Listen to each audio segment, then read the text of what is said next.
पूरे मजे ले रही हो बढ़िया वाले एकदम, है ना, ना लिस्ट हो ना लोग हो और एक आधे हो उनके उनके भी नाटक स्टार्ट हो जाएं। यानी कि हर एंगल से जिंदगी जब मजे ले रही होती है, लोग साथ नहीं दे रहे होते, उस समय के ऊपर आपके दिल और दिमाग में क्या चल रहा होता है, इस बात से इस बिजनेस में 101% सक्सेस मिलती है। तो उस समय के ऊपर आपका अगर विजन क्लियर है तो आपके नजरों में विजन क्लियर होगा और आपके नजरों में सफलता की बातें घूम रही होंगी, तो उस टाइम पे करंट पोजीशन जो होती है वो करंट पोजीशन क्या है उससे फर्क नहीं पड़ता, लेकिन आने वाले समय में होने वाला क्या है ये बात अगर हमारे दिल और दिमाग में है, हमारे जहन में है, हमारे माइंड में है, तो इसका मतलब फिर हम आगे बड़ी सक्सेस की तरफ आगे बढ़ते ही बढ़ते हैं। तो अपना विजन जरूर क्लियर करें इस बिजनेस को लेके। आज सुबह के पैनल के ऊपर जो लीडर आए, कल के पैनल पे तो वो अंकुर ग्रेवाल साहब आए थे, कल के पैनल के ऊपर जो लीडर आए और मिस्टर रवि शेखर, अब बताओ उस आदमी ने किस लेवल के ऊपर बिजनेस की शुरुआत की, आप सोच के देखो। यानी कि एक आदमी जहां पे सोच भी नहीं सकता उस लेवल के ऊपर जो है शुरुआत की थी उस इंसान ने, और मसाले बेचने से लेके बिजनेस की शुरुआत करके और इस बिजनेस के अंदर है आज वो ट्रिपल डायमंड लेवल पे। आप सोच के देखो, मसाले बेचने वाला आदमी ट्रिपल डायमंड बन सकता है, आप उसके जुनून की हद तो देखिए। तो कहने का मतलब ये था कि वो ट्रिपल डायमंड क्यों बना, क्योंकि उसके दिमाग में जो ब्लूप्रिंट जो था ना सक्सेस का वो बहुत सॉलिड था।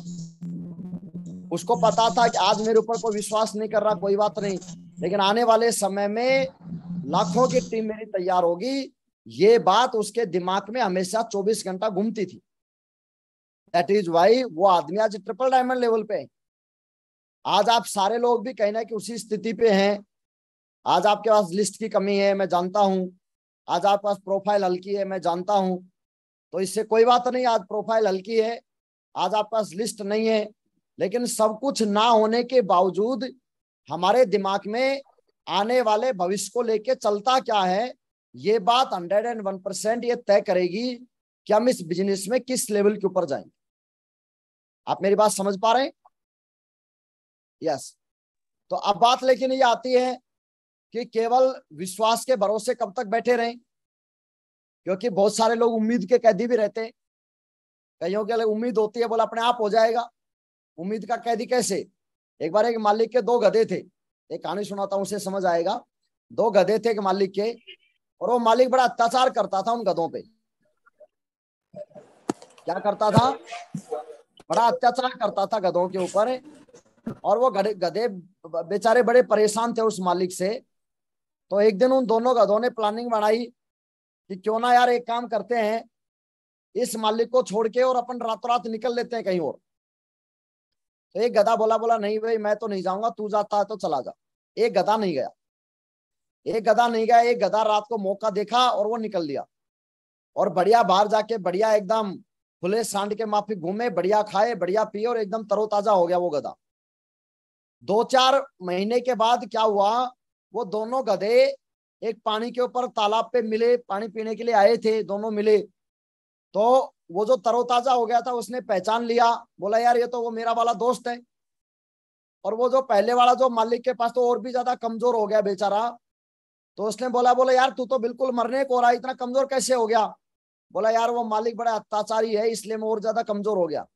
तो बोला तू छोड़ क्यों नहीं देता, मेरे को देख, मैंने छोड़ के ला, देखो कितना एकदम हष्ट पुष्ट हो गया, एकदम तरोताजा हो गया, कोई टेंशन नहीं है, बढ़िया खाना पीना करता हूँ, बढ़िया एकदम मस्त जिंदगी चल रही है। तो वो जो कमजोर जो गधा था वो बोलता है नहीं मैं वो मालिक के ठीक हूँ। अरे बोला तू मरने को रहा है, मालिक के ठीक कैसे? तो गधा बोलता है, बोला मेरा फ्यूचर ब्राइट है वहां पे। क्या है? फ्यूचर ब्राइट है। बोला तेरा फ्यूचर ब्राइट कैसे है? वो 2-4 महीने बाद तो तू मर जाएगा, फ्यूचर ब्राइट कैसे है तेरा? तो वो गधा बोलता है, बोला मेरा फ्यूचर ब्राइट भाई साहब इसलिए है कि तेरे को पता होगा वो मालिक की एक लड़की है। बोला हाँ है। और वो लड़की पिछले 3 साल से 10वीं में फेल हो रही है। बोला हाँ हो रही है। बोला इस बार उस मालिक ने बहुत ही कड़े शब्दों में उस लड़की को ये बोला हुआ है कि अगर तू इस बार फेल हो गई तो इस गधे से तेरी शादी करवा दूंगा। तो इस बार शायद उम्मीद बन जाए, बात बन जाए, तो मेरा फ्यूचर ब्राइट है। तो हमारे इस बिजनेस में भी बहुत सारे लोग उम्मीद के कैदी होते हैं उस गधे की तरह। उनको लगता है कि शायद हो सकता है अपने आप बात बन जाएगी। अपने आप बात नहीं बनती है, बात बनानी पड़ती है, अपने आप बात थोड़ी बनेगी। तो इस धंधे में उम्मीद का कैदी नहीं बनना। विजन है, बहुत बढ़िया बात है, अच्छी बात है, होना भी चाहिए, एक विश्वास है, होना भी चाहिए, सारी चीजें होनी चाहिए। लेकिन अगर हम उम्मीद के कैदी बने रहेंगे कि ना साहब अपने आप हो जाएगा, तो फिर वो गधे वाली कहानी फिर हमारे ऊपर भी लागू होती है कि हम उम्मीद के ऊपर बैठे हैं, होना जाना कुछ है नहीं। अब इस बिजनेस में सफलता के लिए क्या करना पड़ता है? सफलता के लिए हमारे यहाँ पे एक ही मंत्र है, और उस मंत्र का नाम है एसटीपी। एसटीपी, एसटीपी मतलब show the plan, show the plan, STP. यानी कि प्लान अगर कोई रेगुलर दिखाने की हिम्मत दिखा लेता है तो वो हमारे यहाँ पे किसी भी सूरत में सफल हो सकता है। अब लेकिन प्लान दिखाने के लिए लिस्ट भी तो होनी चाहिए। अगर लिस्ट ही नहीं है हमारे पास तो प्लान किसको दिखाएं? तो यहाँ पे दो चीजें होती हैं। एक होती है आपकी, तीन तरह की लिस्ट बताई गई है यहाँ पे इस बिजनेस में। एक होती है आपकी हॉट लिस्ट, जिसके ऊपर आपके ब्लड रिलेशन के लोग आते हैं। एक होती है आपकी वार्म लिस्ट, जिसके अंदर आपके सर्किल के, फ्रेंड सर्किल, यार दोस्त, रिश्तेदार, ये सब आते हैं। और तीसरी एक और लिस्ट होती है जिसको कोल्ड लिस्ट बोला जाता है। और कोल्ड लिस्ट होते हैं स्ट्रेंजर लोगों की लिस्ट, स्ट्रेंजर, अजनबी। और यह कोल्ड लिस्ट है ना, इस कोल्ड लिस्ट को आप जितना चाहो उतना बढ़ा सकते हो।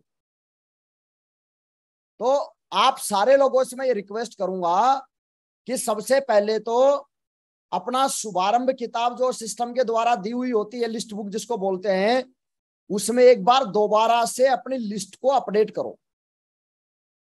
और अगर आपके पास लिस्ट नहीं है तो रोजाना दो तीन लोगों के नंबर जो है वो लिस्ट में ऐड करना शुरू करो, अननोन प्रोस्पेक्टिंग कर करके। अब कुछ लोगों का ये मानना होता है इस बिजनेस में कि साहब अननोन प्रोस्पेक्टिंग हम कर तो लें लेकिन लोग तो आते ही नहीं है, लोग तो आते ही नहीं है। तो मैं आपसे जानना चाहता हूं, अगर उनको अननोन प्रोस्पेक्टिंग नहीं करोगे तब कौन से लोग आ जाएंगे? अगर नहीं करोगे तब कौन से लोग आ जाएंगे? तब तो बिल्कुल नहीं आएंगे। अब इसके लिए एक और कहानी सुनाता हूं, उससे आपको बात समझ आ जाएगी बिल्कुल। एक बार एक लड़का अपने पिताजी के साथ जा रहा था मार्केट में, तो थोड़ी देर बाद साइड से एक हाथी वाला निकला। तो हाथी वाले को देख के लड़का बोला कि बोला, ओ हाथी वाले अंकल। बोला हाँ बेटे। बोला हाथी वाले अंकल, क्या आप अपना हाथी मेरे को दे सकते हो? तो वो हाथी वाला मालिक बोला नहीं बेटे, मेरी रोजी रोटी चलती है, मैं अपना हाथी तो आपको नहीं दे सकता। और ऐसे बोल के वो चला गया। और जैसे वो हाथी वाला गया तो उसके बाप ने बोला उस लड़के को कि हरामखोर, करवा ली बेइज्जती अपनी, तेरे को पता था ये हाथी वाला अपना हाथी क्यों देगा, फालतू में मांग रहा है इससे। तो लड़का बोलता है, बड़ा गजब का जवाब दिया लड़के ने। लड़का बोलता है कि पिताजी ये बात तो मैं जानता था कि ये हाथी मेरे को नहीं देगा, लेकिन आप एक मिनट के लिए सोच के देखो कि गलती से अगर ये मालिक हाँ भर लेता और अगर मेरे को हाथी दे देता तो 2 मिनट पहले ही मैं हाथी वाला इंसान बन जाता। बोला ना तो मेरी जेब में थी भाई, ना जो बोलेगा वो तो मेरी जेब में था ही, लेकिन सोच के देखो गलती से अगर ये हाँ बोल देता तो अभी अभी मैं हाथी वाला बच्चा बन जाता, नहीं बन जाता? बोला हाँ यार ये बात तो तेरी सही है। तो कहने का मेरा मतलब यह है कि ना तो हमारी जेब में है ही, ना तो हमारी जेब में है ही कि मान लो आपने किसी को प्रोस्पेक्टिंग किया और उसने आपका प्लान नहीं देखा, वो आया नहीं वेन्यू में, या वो प्लान के लिए उसने आपको मना कर दिया, तो ना तो पहले से ही जेब में थी ना आपके। लेकिन मैं आपसे पूछना चाहता हूं, 1% भी हाँ भरने के चांस बन सकते हैं या नहीं बन सकते हैं? बन सकते हैं। अब अगर हाँ भरने के चांस बन जाए तो कितना बड़ा काम हो सकता है, मैं आपको बताता हूं। राजवंश नागल साहब को अनजान आदमी ने मोटरसाइकिल पर लिफ्ट दी थी। अब सोच के देखो, जिस आदमी ने राजवंश नागल साहब को प्रोस्पेक्टिंग किया, उस समय पे राजवंश नागल साहब को जिस आदमी ने प्रोस्पेक्टिंग किया वो ये सोच लेता कि यार अननोन में कोई आता तो नहीं है। तो मुझे बताओ, आज राजवंश नागल साहब का 1 लाख से ज्यादा नेटवर्क हो गया, क्या इतनी बड़ी टीम उसकी बन पाती? नहीं बन पाती, नहीं बन पाती। मदन चौधरी हमारे एक डायमंड है, मेट्रो के अंदर एक शेर सिंह नाम के एक बंदे ने, गुड़गांव में जॉब करता था मदन चौधरी, मेट्रो में अनजान आदमी को इनविटेशन किया था, अनजान आदमी को, और वो आदमी ज्वाइन हो गया। और मदन चौधरी आज डायमंड बन गया, डबल डायमंड बनने वाला है। सोच के देखो, वो शेर सिंह नाम के बंदे ने अगर प्रोस्पेक्टिंग नहीं किया होता तो क्या आज इतना बड़ा टीम तैयार होता? नहीं होता। तो मैं दुनिया भर के एग्जाम्पल मैं आपको दे सकता हूं, जो अनजान आए थे और आज बहुत अच्छा काम किया उन लोगों ने। धर्मपाल चौधरी अनजान आदमी मिला, सरजीत सिंह यादव उनको, और आज पूरा नेटवर्क एमसीटी का नीरज जी, आर के यादव, ये पूरी टीम तैयार हो गई। सोच के देखो, सरजीत जी अगर उसको प्लान नहीं दिखाते तो आज इतना बड़ा टीम तैयार होता? नहीं होता। तो इसका मतलब, कहने का मतलब यह है कि आज हम उस देश में रहते हैं जहां लोगों की कमी नहीं है। लोगों की कमी नहीं है। फिर कमी किस चीज की है? कमी है प्रोस्पेक्टिंग करने की कमी। प्रोस्पेक्टिंग करने की कमी। और अगर ये प्रोस्पेक्टिंग की कमी को अगर हमने नहीं सुधारा तो साथियों, यहाँ पे 2 साल भी निकल जाएगा, 3 साल निकल जाएगा, 4 साल निकल जाएगा, 5 साल निकल जाएगा, कुछ भी नहीं होगा। कुछ नहीं होगा। इसके लिए हमको मेहनत करना पड़ेगा। इसके लिए हमको आगे बढ़ने के लिए कहने की दमदारी लगानी पड़ेगी। एक बार एक कपल था, उसके बच्चे नहीं हो रहे थे, तो किसी ने बोला यार वो एक बाबा है, वो बाबा भभूत देता है, उस भभूत से बात बन जाती है। तो बेचारे बड़े परेशान थे, क्योंकि हर जो है शादीशुदा आदमी का सपना क्या होता है? एक बच्चा हो, उनके सपना होता है हर इंसान का। तो बेचारों के बच्चा हो नहीं रहा था, गड़बड़ थी। तो वो किसी ने बोला बाबा दवाई देता है। तो बाबा के पास चले गए, और बाबा के पास जाने के बाद बाबा ने पुड़िया दी, बोला भाई ये भभूत है, ये दवाई है, ये दवा ले लेना और बात बन जाएगी। और वो जाने लगे, और फिर उस लड़के को बुलाया वापिस, बोला ओए तू इधर आ पहले। और आके उसके कान में वो बाबा बोलता है, केवल दवाई के भरोसे मत बैठियो भैया, कुछ प्रोसेसिंग भी करनी पड़ेगी, कभी दवाई से कुछ नहीं होगा। दवाई तो एक माध्यम है, बाकी मेहनत अपनी जो करनी है वो करनी पड़ेगी। तो डायमंड बनने के लिए मेहनत तो करनी पड़ेगी। यहाँ पे ऐसा नहीं है कि केवल और केवल प्रोस्पेक्टिंग के भरोसे या टाइम के भरोसे बैठ गए। टाइम के भरोसे बैठने से कभी भी नेटवर्क बिल्ड नहीं होगा। टाइम तो ऐसे निकलता जाएगा। मैं आपसे पूछना चाहता हूं, आज अगर आप मान लो नया 23 साल की है, तो 2 साल के बाद ऑटोमेटिक 25 की हो ही जाएगी। भाई समय थोड़ी रुक रहा है। अगर मान लो प्रोस्पेक्टिंग हम ना करें और अगर समय हमारा रुक जाए तो बहुत अच्छी बात है, फिर तो नहीं करना चाहिए, कोई दिक्कत नहीं है। भूपेंद्र मान लो आज 24 साल का है, या 19 साल का है, या 20 साल का है, या जो भी है, 24 साल के बाद 2 साल के बाद कितने का हो जाएगा? 26 का तो हो ही जाएगा। समय थोड़ी रुकेगा। भाई दीपू है, मान लो सोनू है, आज ये 18 19 साल के हैं, 17-18 साल के हैं, तो 3 साल के बाद 20 के तो ऑटोमेटिक हो जाएंगे। इनको 20 का होने के लिए क्या करना पड़ेगा? कुछ नहीं करना पड़ेगा इनको, वो तो ऑटोमेटिक हो ही जाएंगे। लेकिन इस दौरान जब आप 2 साल के अंदर अंदर हम कितने लोगों को प्रोस्पेक्टिंग करके और अपनी लिस्ट के अंदर डाल रहे हैं, ये साथियों सबसे ज्यादा इंपॉर्टेंट है। मैं आज भी अगर कहीं पे जाता हूं तो 100% प्रोस्पेक्टिंग करता हूं। बहुत सारे लोग मेरे को मिलते हैं अनजान, में उनका लिस्ट में नंबर लेता हूं। वो बात अलग है कि मेरे को इतना टाइम नहीं मिल पाता मैं उनको प्लान दिखाऊं, लेकिन समय मिलेगा तो मैं जरूर उनको प्लान दिखाऊंगा। मेरे फोन में करीब करीब ये मान के चलो दुनिया भर के नंबर ऐसे हैं अनजान प्रोस्पेक्टिंग किए हुए, उन लोगों के लिस्ट के, मेरी लिस्ट के अंदर वो लोग हैं। आप मुझे बता, मेरे 1 लाख के ऊपर पूरी अल्टीमेट टाइगर टीम आती है, 1 लाख के ऊपर मेरे अल्टीमेट चीता टीम आती है, इतना सॉलिड नेटवर्क है मेरा। उसके बावजूद क्या मुझे इनविटेशन करने की जरूरत है? प्रोस्पेक्टिंग करने की जरूरत है? नहीं है। लेकिन मैं फिर भी कर रहा हूं, क्योंकि बेसिक वर्क को हमको जीवन में कभी भी नहीं छोड़ना। बेसिक वर्क, तो बेसिक वर्क के ऊपर आप लोग फोकस करना शुरू करो। अगर आप केवल एक दूसरे में कमियां निकालते रहोगे, छीटाकशी करते रहोगे, मेरा अपलाइन ने तो ये बोल दिया, मेरी टीम ने तो ये कर दिया, इसने उसकी बात क्यों मान ली, इसने उसका ऐसे कैसे कर दिया है, मैं तो क्या करूं भगवान जाने, मेरे को तो कुछ समझ ही नहीं आ रहा। इन चीजों के ज्यादा दिमाग को सोचने से, ज्यादा दिमाग को बर्डन लेने से काम नहीं चलता कभी भी। फिर काम कैसे चलता है? काम चलता है रोजाना फील्ड में निकल के 2 लोगों के मोबाइल नंबर आपकी लिस्ट बुक में आने चाहिए, इससे आपका लगातार काम चलेगा। मैं आपसे बात पूछना चाहता हूं, अगर हम रोजाना 2 लोगों का टारगेट लगा लें तो 1 महीने के अंदर 60 नए नाम बताओ आपकी लिस्ट में आ जाएंगे या नहीं आ जाएंगे? आ जाएंगे। 60 लोगों का अगर आप प्लान दिखाओगे ना, गारंटी मैं देता हूं उसमें से 3 से 4 लोग आराम से जुड़ जाएंगे आपके साथ, अगर आप 60 लोगों को प्लान दिखाते हैं। और हमारे बिजनेस में तकलीफ कब तक है? तकलीफ तब तक है जब तक कोई बढ़िया लिस्ट वाला बंदा मिला नहीं।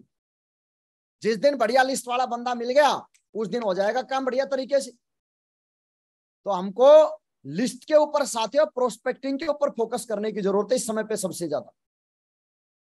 ठीक है, अभी साहब हमारी ये मीटिंग कर दो, अभी हमारी वो मीटिंग कर दो, अभी ये कर दो, अभी वो कर दो। हम सब करने के लिए तैयार है, मैं मना नहीं कर रहा है कि मैं मीटिंगें नहीं करूंगा आपकी, या आपके कोई जो है कोई आगे जो है अपन कोई जूम मीटिंग या वो ग्रुप मीटिंग नहीं करेंगे, ऐसा नहीं है। लेकिन मैं आपसे जानना चाहता हूं, मेन काम करने काम करें नहीं और केवल मीटिंगे मीटिंगे करते रहें तो बताओ क्या काम चल सकता है? कभी नहीं चल सकता। मेन काम हमारा क्या है? मेन काम हमारा ये है कि हम लगातार लोगों की लिस्ट बनाएं और लिस्ट बनाने के बाद रोजाना एक दो लोगों को अपने अपलाइन का दमदार प्रमोशन करके और उसको प्लान दिखवाएं, उससे काम चलेगा। फिर आप बोलोगे सर रिजल्ट तो आते ही नहीं, तो नहीं दिखाने से कौन से आ जाएंगे भाई? जब आप उनको प्लान नहीं दिखाओगे तब कौन सी डीडी आ रही है तुम्हारी? तब तो 100% ना है। बिना प्लान दिखाए तो 100% ना है ना, लेकिन प्लान दिखा दिया तो सोचो कितना बढ़िया काम हो सकता है। वो एक ऐड आती थी, पूछ डाला तो लाइव झिंगा लाला। ठीक है, मैं अभी बेलगांव था, सुबह मेरी जो है मेरे को 9 बजे मेरी फ्लाइट थी, 7 बजे मेरे को निकलना था। होटल ने बोला 7:30 बजे से पहले हम वो ब्रेकफास्ट लगाते नहीं, तो हम 6:30 बजे नीचे आ गए, लगभग 7 बजे हम चेकआउट करके नीचे आए। मैं बोला राहुल यार पूछे क्या एक बार इनसे, राहुल राजपूत मेरे साथ था। मैंने बोला पूछे क्या ब्रेकफास्ट के लिए? बोला नहीं नहीं सर 7:30 बजे से पहले नहीं देते, होटल की पॉलिसी है, ये है वो है। राहुल ने मेरे को कहानी सुना दी। मैं राहुल को बोला यार पूछने में क्या क्या दिक्कत है, पूछ तो लेते हैं ना एक बार। तो मैंने बोला यार ऐसे ऐसे करके मेरी 9 बजे फ्लाइट है, मेरे को जस्ट अभी निकलना पड़ेगा, क्या ब्रेकफास्ट अरेंज हो सकता है क्या? तो होटल वाले ने बोला सर वैसे तो हमारा टाइमिंग 7:30 का है, लेकिन आपकी फ्लाइट है, हम आपकी मजबूरी समझ सकते हैं, मैं आपके लिए पर्सनली बता दीजिए क्या क्या चीजें करनी है, मैं आपके लिए अरेंज करवा देता हूँ। और उस बंदे ने अरेंज करवाया और मैंने गाड़ी के अंदर वो ब्रेकफास्ट किया। तो मैं राहुल को बोला, मैंने बोला राहुल पूछ डाला तो लाइव झिंगा लाला, पूछ डाला तो लाइव झिंगा लाला।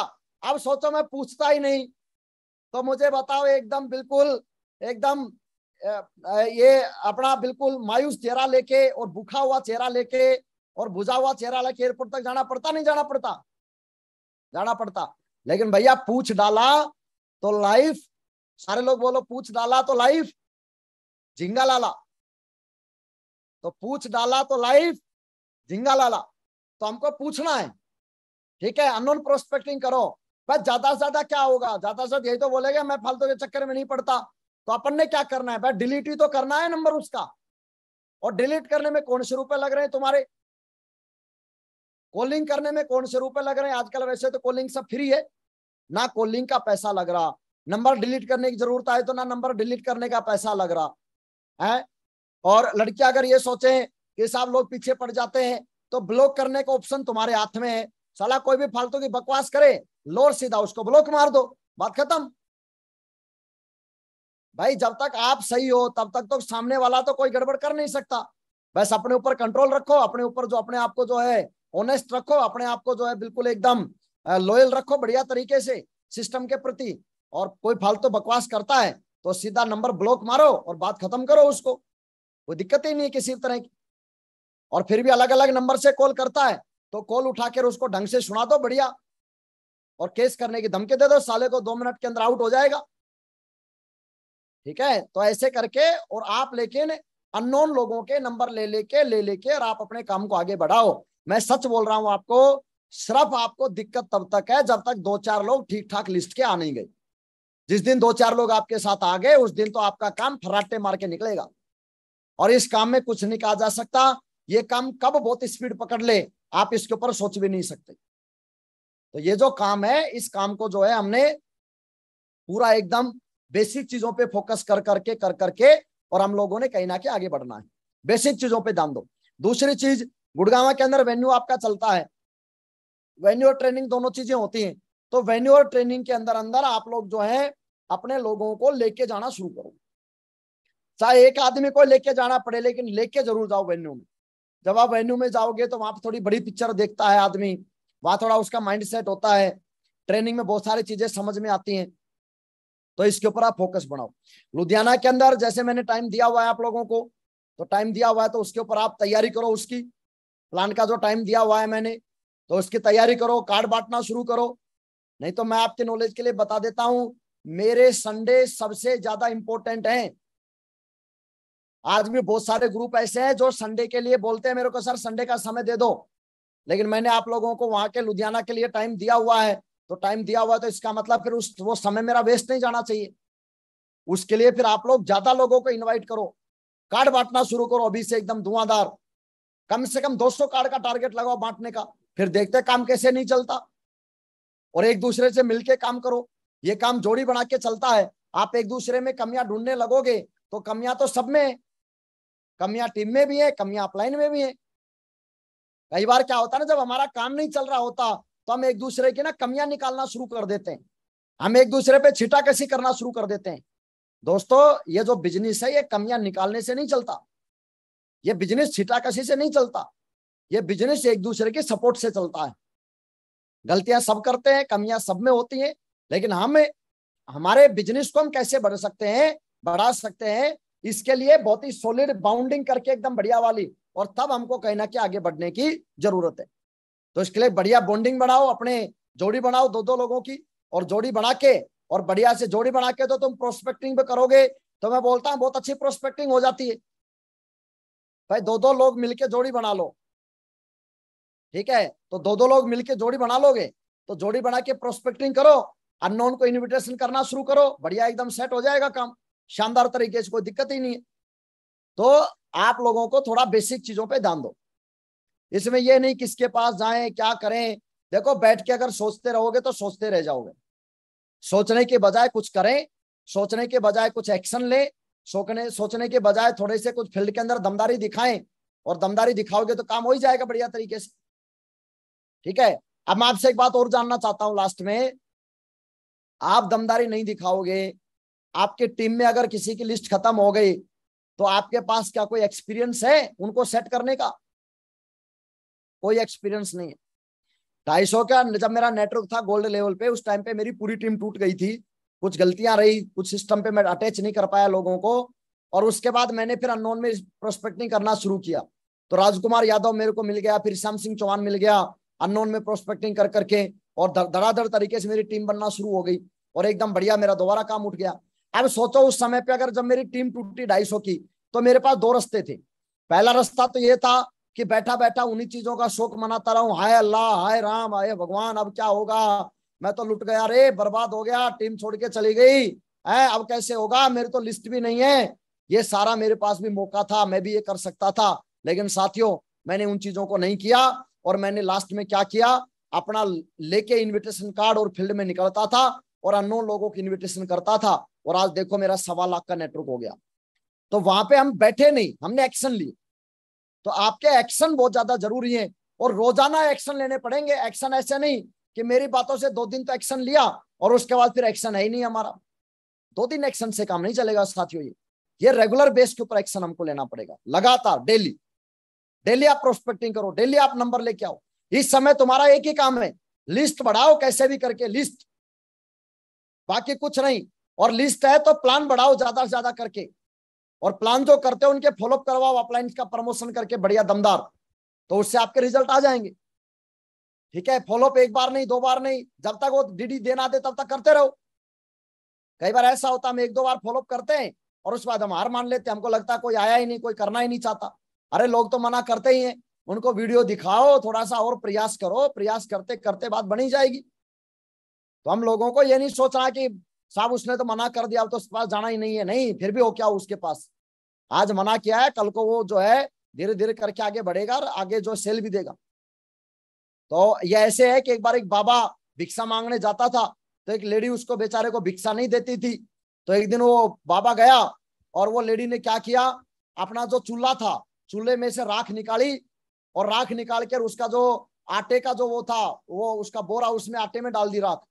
तो उसके पड़ोसन देख रही थी, पड़ोसन उसको भला बुरा जो है उसको बुरी तरह से उसको बोलने लगी, भला बुरा बोलने लगी कि बदतमीज, ये क्या कर दिया तूने, बेचारे का सारा आटा खराब कर दिया, ये वो।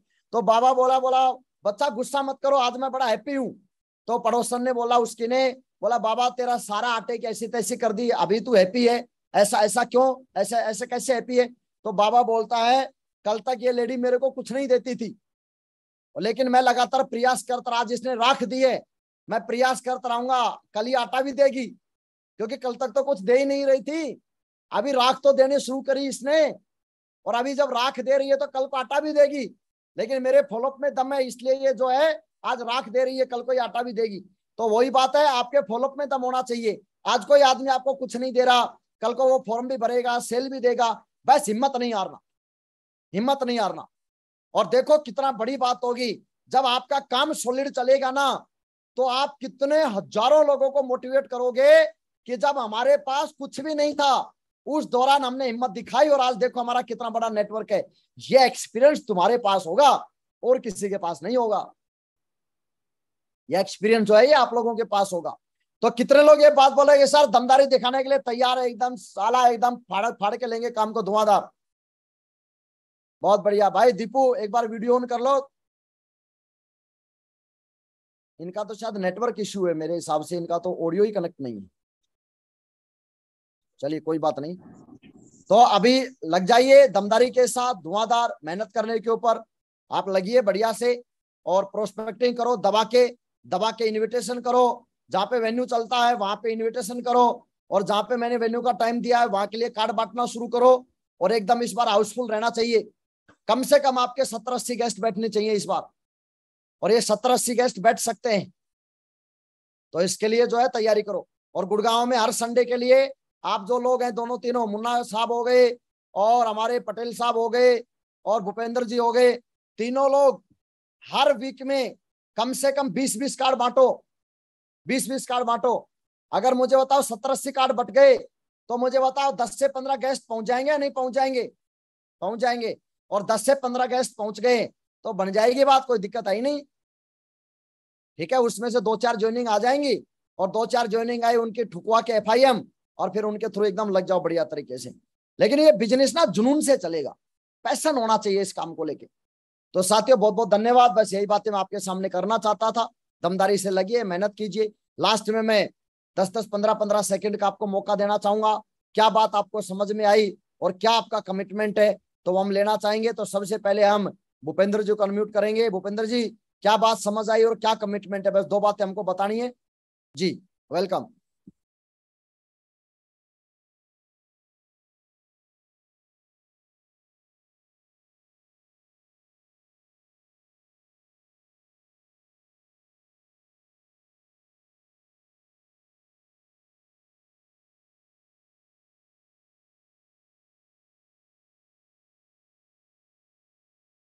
बहुत बढ़िया, तो क्या कमिटमेंट है, कमिटमेंट भी बताओ अभी अपना।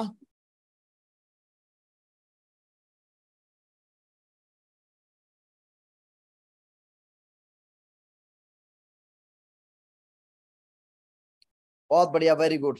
चलिए संजय पटेल साहब, स्वागत है आपका। नमस्कार सर।